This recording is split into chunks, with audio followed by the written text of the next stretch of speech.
Welcome back. Big day for Amazon yesterday. The stock soared as the stock briefly hit $1,000 a share for the first time ever. Now it's come back from that. It's coming after the company reported better than expected earnings in April. Joining us right now is Mashable chief correspondent, editor-at-large, Lance Ulanoff. Lance, good to see you. Thanks so much for joining us. We know Amazon is hot, but I mean, are you surprised that it gets hotter and hotter and hotter, $1,000 a share? No, I mean, honestly, I call it sort of a retail juggernaut. It is bigger, it is faster.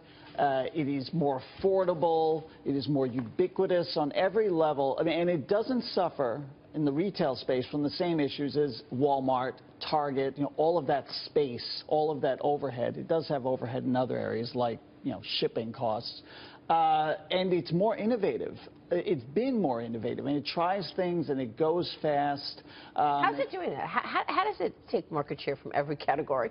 Well, because it's in every category and it's still expanding. So if you look at Amazon, and one of the reasons why the share price is where it is today is they're going to be expanding into furniture, which is a higher margin business that they haven't had a dominant position in before. So Wayfair needs to watch out for that. They're expanding into groceries. Restoration hardware. Yeah. So and then groceries taking on Walmart that we talk about. So you see that they're able to pivot and pivot fast. They had a giant fumble with that phone, but guess what they did? They developed their AI even further and came out with the Echo and Alexa, and it pulled people into their ecosystem. So that's why you have a stock at $990, and it can go further because the market's a forward-looking indicator. It's not going to stop from here. Right, and you see them hitting on all pistons. You see that each time they're doing something, and even in the hardware area, and I've talked to Amazon about this after sort of the debacle of the Fire Phone, we kind of thought, really, they're not really going to keep trying this, but now they've got things like the Amazon, the Look and the Show, this desktop device with the screen, and it's about ubiquity. It's about Amazon, even when, because the way Amazon lives is through your computer, through your smartphone.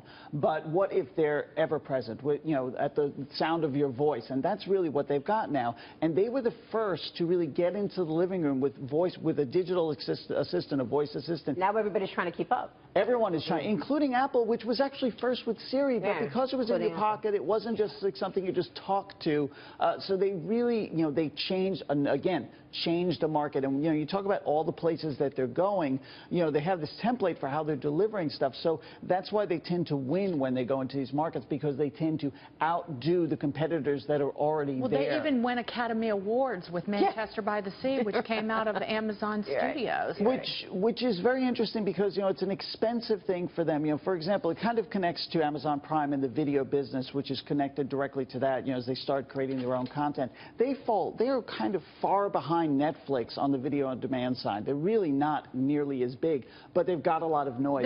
They're getting close, and they're forcing Netflix to pay a lot of money for content and potentially overpay. Right. Look no further than the deal that they inked with Marty Scorsese. Right. For this movie that the mainstream studios in Hollywood didn't even want to touch. You're right, and you know what? That's lifting all prices, because even Google now, I heard that they're paying big checks in terms of content, and they've got YouTube, they've got their original content. Yes. But this is basically triggering all of these online guys to start paying big checks for content. Content is the biggest cost that they have in these things, and Apple's starting to get into and they want to go against the studios. Well, it's a big cost area, but it's a big area for competition because everybody believes that there's an opportunity to win, so everybody's willing to spend money and lose money on it. It's not an area where they're going to make a ton of money. When you look at Amazon's earnings, they're still making a ton of money in the sales space, the retail space, where they're selling stuff to people, and they still have the tremendous cost of their inventory and fulfillment.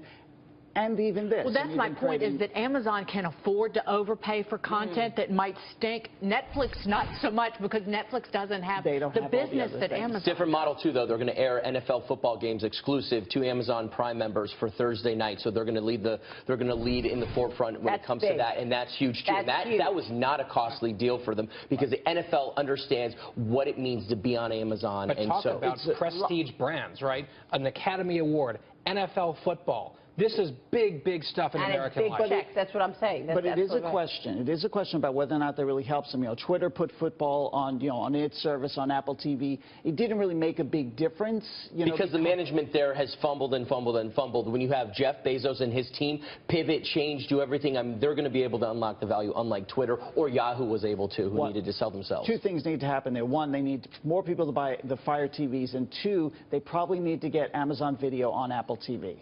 which may happen because that's something Right, we've been that's hearing in about. discussion. Right. apparently.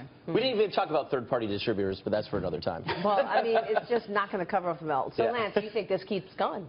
Yeah, You think it keeps I going? don't. Right now, I don't see any downside. All right, we'll leave it there. Lance Ulanoff, Mashable, thanks so much for weighing in there. We'll take